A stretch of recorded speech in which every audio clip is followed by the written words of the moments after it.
How to change the voice in Microsoft Copilot. Hi everyone, welcome back to another video from Wake&Tech.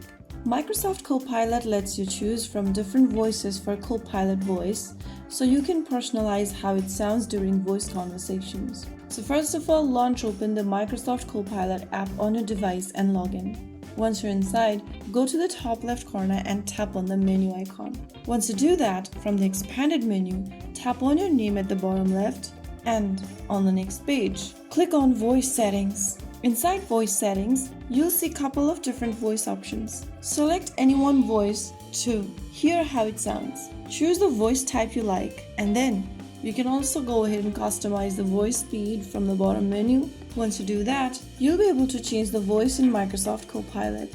So there you have it. If you found the video helpful, don't forget to like, share, and subscribe to our channel. I will be back again in the next video. Thank you for watching.